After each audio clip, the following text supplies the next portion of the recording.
o comício do Lula em Taboão da Serra. E o resultado, daqui a pouco a gente vai ver. Vamos contrapor o que a mídia quer que você acredite, com resultados aí positivos e com o que todos nós temos presenciado nos últimos anos aí pelas ruas. Vamos lá.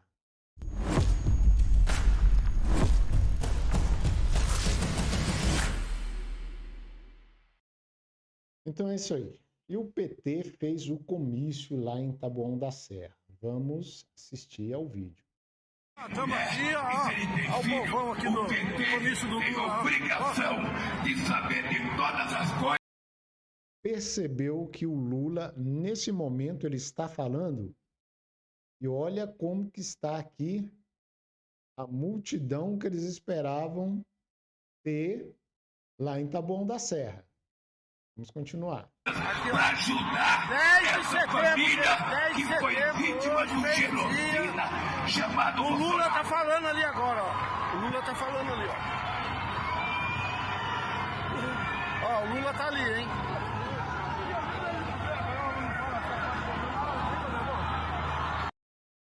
Estamos aqui.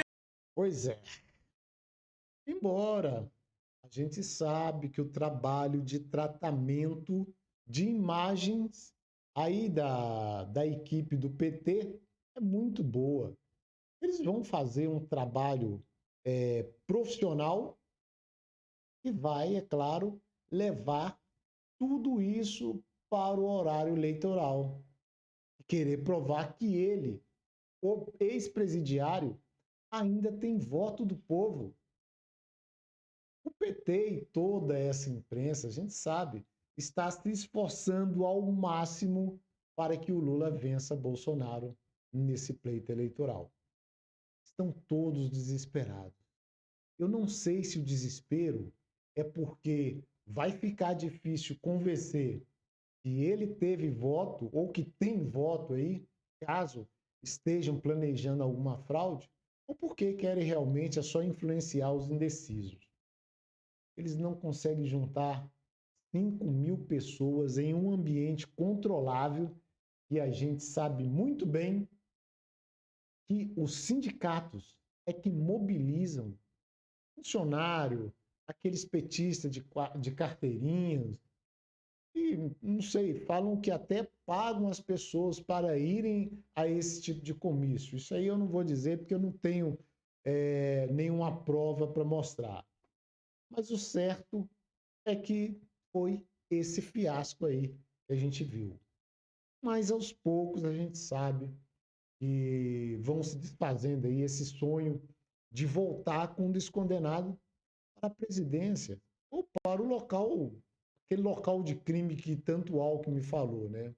Seria então aí a salvação do sistema corrupto da era Lula. Eu já não acho que o descondenado venha desistir aí dessa candidatura. De alguma forma, ele está sendo forçado para continuar. E eles vão tentar até o fim. E quando eles perceberem que não vai dar mais jeito, aí sim eles vão, eu acredito, tentar uma outra coisa. Se for dentro da normalidade e for ter esses votos para esse período, para essa eleição, acredito que eles vão tentar. E já começaram a tentar. Essa jogada já começou agora, depois do 7 de setembro, nessas tentativas de impugnação da candidatura. E foram todos os candidatos aí que entraram para tentar impugnar a candidatura do presidente Bolsonaro. E todos puderam ver, né? Vamos até mostrar aqui o porquê que está essa loucura, porquê que estão todos ficando malucos aí. Vamos aqui, vamos... Essa musiquinha. Aí, ó. Perceberam? Aqui, Rio de Janeiro, São Paulo, Brasília. é uma multidão, assim, não dá para a gente saber quantidade. Se a gente quiser olhar e falar a olho, assim não dá para a gente nem chegar perto da quantidade de pessoas que estiveram lá. Mas o número não interessa muito. O que interessa é o que a gente vê, que é totalmente diferente daquilo que a gente sempre vê com o Molusco aí, o candidato da esquerda e de toda a imprensa. Quer ver? Vamos ver aqui se a gente tem uma outra imagem aqui. A carta. Não, isso aqui não. Mas é isso aí. Então, o sistema está tentando. O Lula, não sei se ele está porque ele quer realmente ser novamente presidente da República, voltar aí à cena do crime, sei lá, mas alguma coisa está estranho em tudo isso que a gente está vendo. Bem diferente das eleições passadas. E o Lula, já que eu iniciei mostrando aí, o Lula está preocupado por não conseguir cooptar os evangélicos. Vamos ouvir aqui. De evangélicas e evangélicos brasileiros ao presidente Lula. Irmãos, vamos ouvir atentamente esse documento que ecoará no Brasil agora, por favor. Confia no Senhor e faz o bem. Habitarás na terra e verdadeiramente serás alimentado. Deleita-te também no Senhor e te considerará os desejos do teu coração. Entrega o teu caminho ao Senhor, confia nele e ele o fará. Ele fará sobressair a tua justiça e com a luz e o teu juízo. Saudamos o presidente Lula, sua esposa, seus filhos e netos. Que a saúde e sabedoria que vem de Deus, para nós, evangélicas e evangélicos, é importante a defesa da família. São uma coroa para os idosos e os pais são o orgulho dos seus filhos. Provérbios 17:6. Desejamos viver em segurança e a proteção das crianças e dos adolescentes é central. Para isso, é fundamental que tenhamos educação e saúde pública de qualidade, vacinação das crianças, cuidado com as mulheres, com os idosos e mais emprego. O aumento real do salário mínimo e outras políticas públicas que cuidam das famílias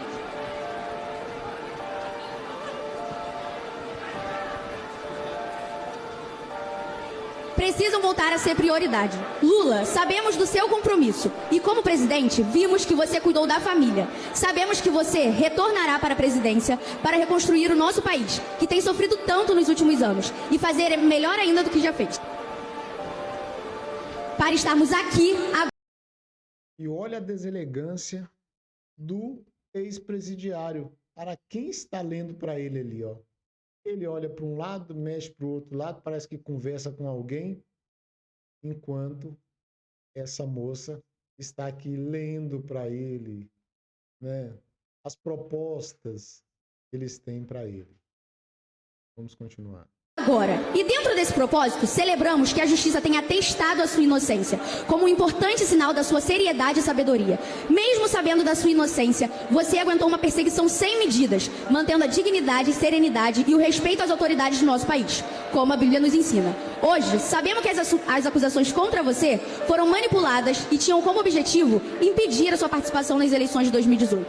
Saiba que foi o povo brasileiro quem mais sofreu com isso. Temos a certeza de que, sob a sua liderança, o Brasil teria tido mais cuidado, melhores condições para enfrentar a pandemia. Pois é, a gente vê aí que esse movimento evangélico aí fizeram até essa carta, como se fosse uma carta dos evangélicos para esse ladrão, né? Sabemos que foi apenas um roteiro para tentar enganar alguns descuidados. Sabemos também que tem uma parte de evangélicos que estão fechados com o ex-presidiário, mesmo sabendo que ele foi o protagonista do maior assalto a esse país, e quase declarou falência às estatais pela roubalheira e pela má administração, mesmo sabendo que ele é a favor do extermínio das criancinhas no ventre das mães, contrário aos valores cristãos, mesmo sabendo que ele apoia os regimes ditatoriais de Cuba, Venezuela, China e Nicarágua, que pratica a intolerância religiosa, mesmo sabendo que ele pretende implementar a censura no país. E não pense que ele voltará e que ele venha fazer diferente, porque não vai. Nós tivemos aí o exemplo no período que o PT governou o país durante os 16 anos, ou poderíamos dizer até os 18 anos, porque o PMDB foi também companheiro do PT aí desde 2003. E teve o escândalo do mensalão, que foi a compra dos votos dos parlamentares através da propina paga pelas grandes empresas prestadoras de serviço ao governo federal. E já no segundo mandato, após esse mensalão que teve aí julgamentos, muitas pessoas foram condenadas, aí no seu segundo mandato já veio o Petrolão, que foi terminando no governo de Dilma, entre outros assaltos aos cofres públicos. Portanto, não diria que esses evangélicos aí, que dizem apoiar o descondenado, se conscientemente, sabendo de tudo isso, ainda vota no Lula, que são cristãos de verdade. Eu acredito que são mais cúmplices desse criminoso. É isso aí. Vamos passar para outra notícia aqui. Novamente falando aí do descondenado, que pretende voltar à cena do crime, até contando aí com apoio desses cristãos, e já vai votar sabendo que se o plano dele der certo, o país vai afundar, como a Venezuela, a Argentina. O país tem seu maior ativo no agronegócio, e ele aparece aqui me falando que propõe copiar a medida fracassada da Argentina de reduzir a exportação de carne. Se for querer criar barreiras, a gente sabe que o agronegócio é a salvação do país, bem como de todo mundo. O agropecuarista que se preparou para expandir seus negócios e, de repente, ser tolhido por um governo populista, simplesmente vai começar a diminuir sua produção, porque ele vai gastar e não vai ter retorno. Então, vai aumentar os preços para o consumo interno. Isso é claro. E isso é o que vem acontecendo na Argentina. O governo da Argentina fechou a exportação. Foi o maior fracasso. Aumentaram os preços, a inflação elevou para limites estratosféricos, e a gente está vendo a derrocada lá do país. Essa proposta do PT é para qualquer um ver que, se o Lula voltar, vai ser um desastre para a economia.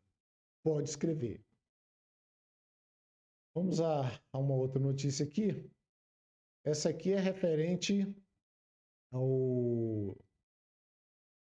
Vamos ver primeiro esse vídeo aqui do Felipe Barros. Deputado federal Felipe Barros.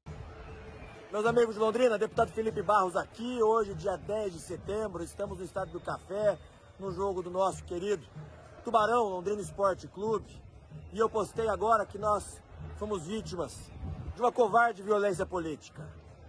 Eu vou contar para vocês o que aconteceu e colocar as imagens de tudo. Nós estávamos aqui, nesse sábado, depois de passarmos por mais de 15 cidades ao longo dessa semana, prestigiando agora o jogo do nosso glorioso Tubarão contra a Chapecoense, no Estádio do Café aqui em Londrina. Clima muito agradável, as famílias londrinenses chegando para assistir o jogo, homens, mulheres, senhores, senhoras, junto com seus filhos, junto com seus netos, nós ali fora do estádio, fazendo panfletagem, conversando com as pessoas, com os eleitores. O meu sobrinho, Vitor, de 18 anos de idade, que tirou o dia hoje para vir nos ajudar, fazendo panfletagem no sinaleiro, foi entregar um panfleto para um dos carros que parou no sinaleiro, quando simplesmente esse carro falou que era Lula, falou que não gostava do Felipe Barros, que não gostava do Bolsonaro e jogou os panfletos no chão. Tudo bem, não tem problema nenhum, faz parte da democracia. Continuamos com o nosso trabalho, com a nossa conversa, enfim. Eis que essas mesmas pessoas que estavam no carro chegaram como numa horda, estavam em mais de 10 e simplesmente começaram a gritar que não gostavam do Bolsonaro, que não gostavam do Felipe, que nós éramos machistas, que nós agredíamos mulheres, deram um soco na boca do meu sobrinho Vitor, de 18 anos de idade, são covardes. Me chutaram pelas costas, chutaram outras pessoas da minha equipe, eu caí no chão, consegui escapar a tempo. O meu tio, um senhor de quase 70 anos de idade, levou um soco na boca, também caiu. Uma violência política extrema, que infelizmente não sairá no Jornal Nacional, que a mídia não repercutirá. Petistas que se escondem atrás da nossa gloriosa camisa do leque do Londrina Esporte Clube. Nós não podemos continuar admitindo que esses criminosos se escondam atrás da camiseta gloriosa do nosso Londrina Esporte Clube, que estraguem o espetáculo das famílias londrinenses que estavam aqui se divertindo no estádio, acompanhando o jogo do nosso Tubarão, e que depois estão aqui escondidos no meio da torcida organizada. Simplesmente saíram correndo na hora que a polícia chegou. Não podemos continuar admitindo isso. Eles serão identificados. Eu tenho certeza disso. Estou saindo do estádio agora, indo para a Polícia Federal. O meu sobrinho já foi para o hospital. O meu tio já foi para o hospital. E, infelizmente, esse tipo de gente estraga um espetáculo tão bonito como é o jogo do nosso Tubarão. Mas serão identificados e serão punidos. São criminosos que se escondem atrás da nossa camiseta do Londrina e que não podem continuar existindo. Um grande abraço a vocês, que Deus abençoe. Vou visitar agora meu sobrinho, meu tio e passar na delegacia. Mas é isso aí, ô Felipe Barros. Situações como essa, a gente não vai ver realmente reverberar nas emissoras de TV. Não vamos ver reverberar no site UOL, na Folha de São Paulo, no Estadão. Nada disso, porque eles vão esconder isso que a esquerda faz. Que a esquerda é violenta e não aceita o contrário de suas ideias. E o que a gente tem visto é o quê? É colocar a direita como violenta. E a gente vê que é totalmente o contrário. É a esquerda que pratica essa violência. E é isso aí. E a Globo, até alguns sites aí, até falou sobre o caso. Exemplo, a Globo só destacou lá que o Felipe Barros acusou e que os torcedores, eles negaram. Mas olha as imagens. Não precisa nem dizer o que cada um falou. A imagem diz por si só. É isso que a gente vai ouvir realmente essas mídias reverberarem por aí. Não dando nenhum crédito naquilo que o deputado Felipe Barros está dizendo aí. Vamos a outra notícia.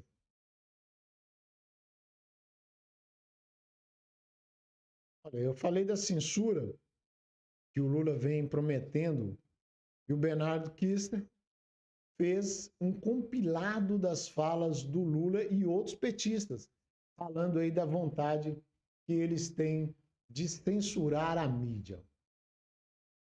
Olha, isso não é de agora. Eles já tentaram isso nos governos petistas e vão continuar tentando, se caso voltarem, até conseguirem. E quando eles conseguirem fazer isso, meu filho, pode ter certeza que acabou realmente a democracia, essa democracia que a gente conhece, que a gente sabe que emana do povo e que tem a liberdade. Se eles voltarem, acabou. Já está havendo um ensaio agora pelo STF. Mas vamos ouvir aqui esse compilado aqui do Bernardo Kister.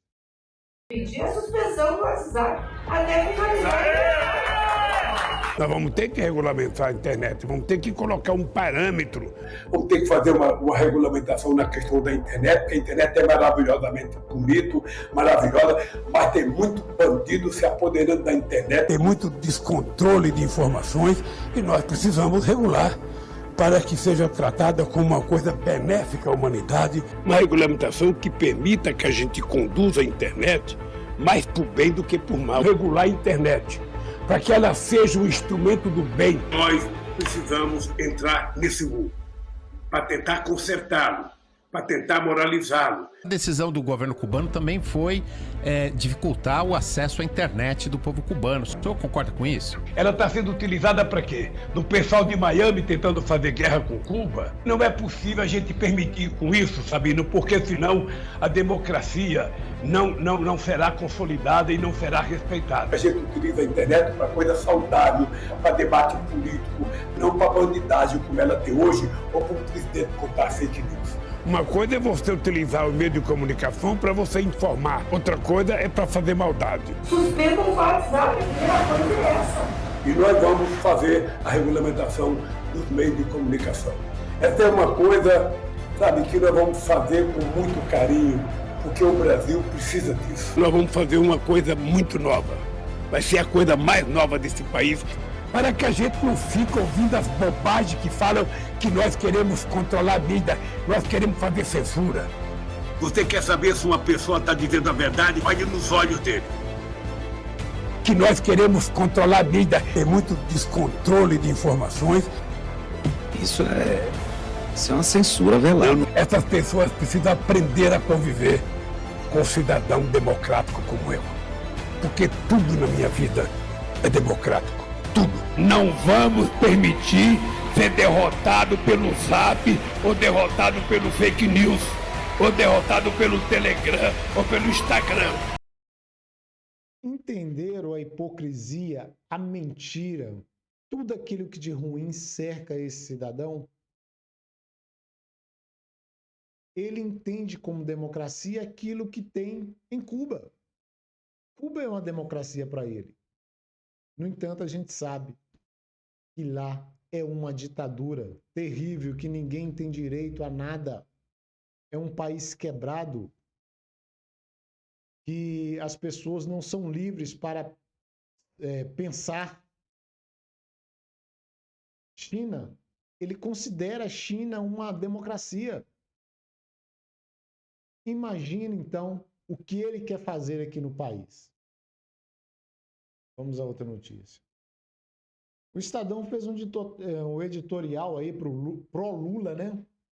E deu a entender isso, colocando justamente aqueles pontos que a esquerda e a imprensa vem acusando Bolsonaro de ser. Com acusações levianas, praticamente em todos os meus vídeos, eu falo, a imprensa brasileira desistiu de fazer jornalismo para fazer militância política. E ela faz isso quando ela ataca um lado. E nesse editorial aqui do Estadão, ele diz que metade da população não quer um presidente da República que coloque em dúvida o sistema eleitoral. De onde é que eles tiraram isso? E ninguém está colocando em dúvida um sistema eleitoral. Evidentemente que do jeito que é apurado a eleição aqui, nos dá o direito da gente perguntar por que não melhora esse sistema nosso eleitoral. Porque se precisar fazer uma auditoria, no atual sistema que tem hoje, não se consegue fazer. Então o povo quer saber se o que ele votou é exatamente aquilo que está na urna. Aí tem mais aqui, ó. Que desrespeita as mulheres, que dificulta a transparência dos atos do governo, que nada, isso tudo é uma falácia. São aí coisas que colocam aí que ficam fazendo acusações ao presidente, mas só criando narrativas. Só criando narrativas para tentar prejudicar o presidente Bolsonaro. que debocha. Aí vem aquele papo também da época da Covid, né? Então, é esse que é o editorial do Estadão, fazendo exatamente uma militância política. Eles não estão fazendo jornalismo. É um editorial fazendo militância política, falando, olha, nós estamos desse lado aqui. Então é isso que é a nossa imprensa. Vamos a outra notícia.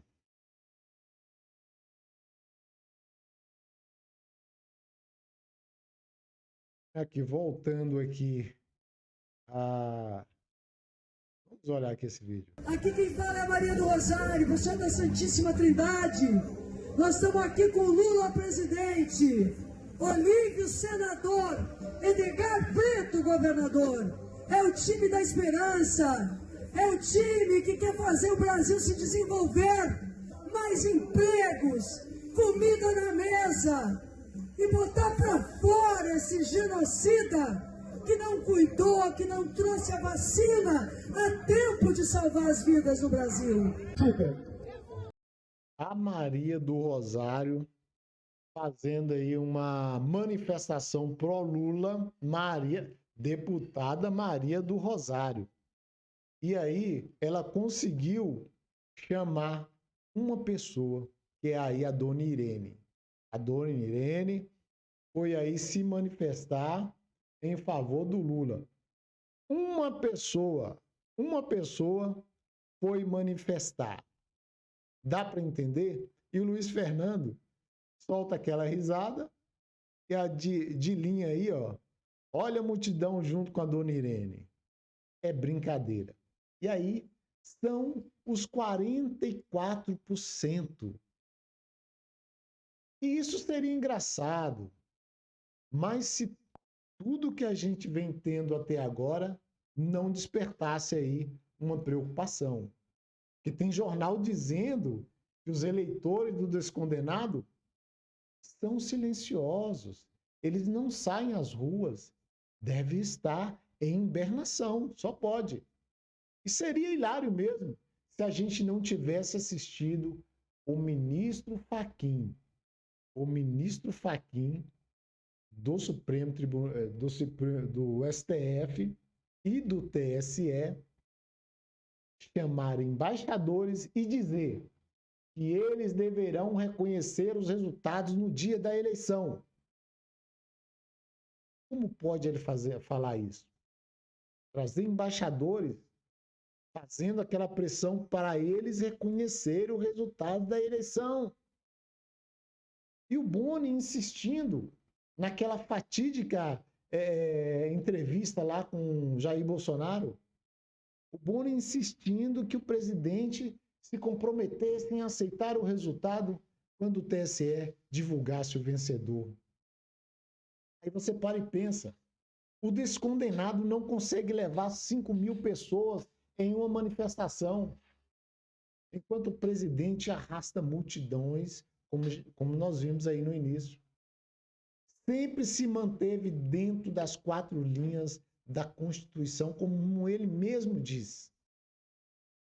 E cria uma série de narrativas de que o presidente é antidemocrático. E a gente vê o STF, em sua maioria, descumprir a Constituição Federal. E esse mesmo STF é que compõe o TSE, que vai divulgar o resultado. Vai divulgar o resultado no dia das eleições. Isso incomoda a todos que querem uma eleição transparente e que o resultado seja o mesmo daquela que a maioria escolher para ser o presidente da República. Querer que eu acredite que o brasileiro que votou em Bolsonaro em 2018, primeiro para se livrar do Lula e do PT, e que agora voltou atrás para votar no Lula, depois do governo do presidente Jair Bolsonaro tirar o país do buraco que o próprio PT colocou, até 2018, né, de 2003 até 2018, e de promover um dos maiores avanços econômicos de todos os tempos no país, depois de ter promovido a maior distribuição de renda de todos os tempos no país, tanto distribuindo para os estados e municípios, bem como para os brasileiros diretamente. E depois de ter promovido a maior desoneração da história, de ter aí diminuído os impostos da cesta básica, de produtos industrializados, da gasolina que se tornou a mais barata do mundo através de medidas aí para diminuir o ICMS, com a previsão de ter uma das mais baixas inflações do mundo, até melhor que os Estados Unidos e daqueles maiores países lá da Europa. E que beneficiou aí o Nordeste com a chegada das águas do Rio São Francisco, que foi aí uma das maiores obras que tivemos aí nos últimos anos. Depois de ter implementado uma das maiores obras viárias do país em um governo. Depois de ter iniciado a enorme obra da ferrovia da Transnordestina, que vai possibilitar ainda mais o crescimento da região. Sem contar que tudo isso e muito mais foi conseguido passando pela queda das barragens de Brumadinho, que enfraqueceu a economia, pela pandemia e o fecha-tudo que foi responsável por fechamento de empresas e aumento no desemprego, pelo conflito entre a Rússia e a Ucrânia e por outros entraves que tentou frear o avanço do país nesses últimos 3 anos. Como é que eu vou crer que no dia 2 de outubro Bolsonaro não será reeleito? Como diria o Guilherme Fiuza, isso poderia até acontecer se as urnas tivessem vontade própria. Não pelo voto do cidadão consciente que vai à urna depositar o seu voto depois de colocar tudo isso que eu disse na balança.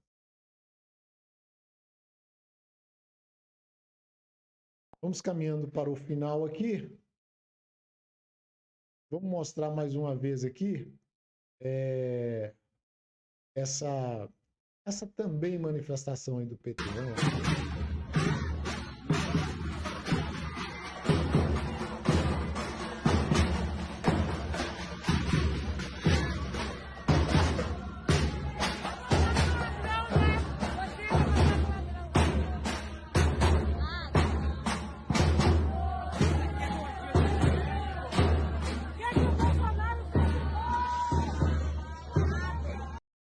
Muita gente, né?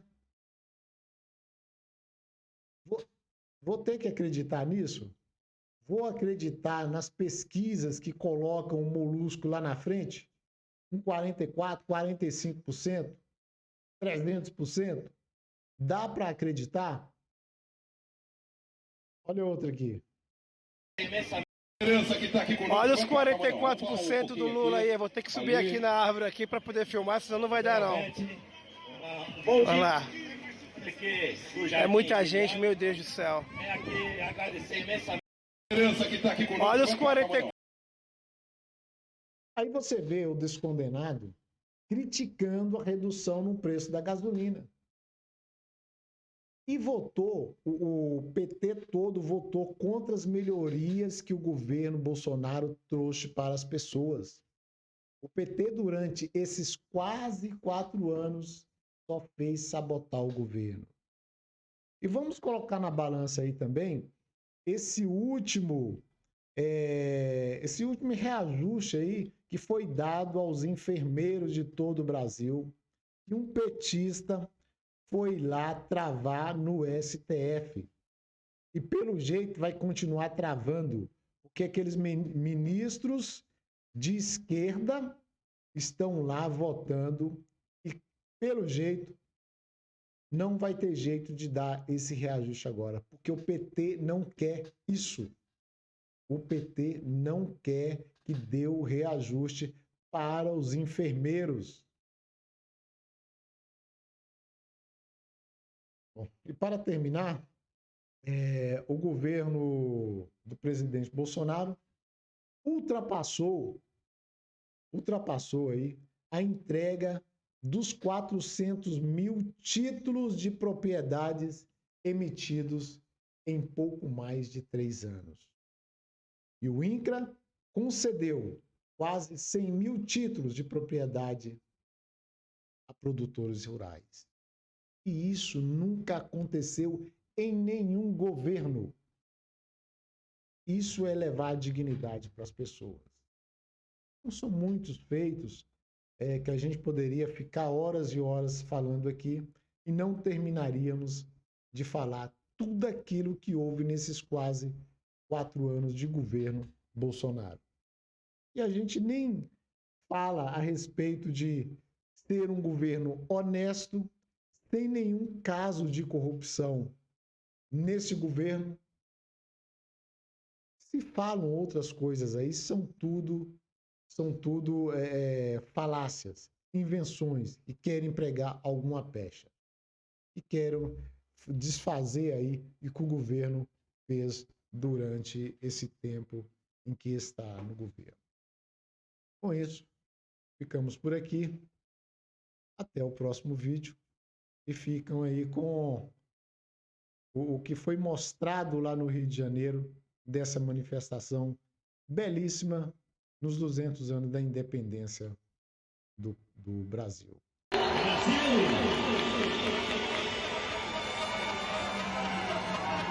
Dos filhos destes, solo é mãe, gentil, pátria amada Brasil!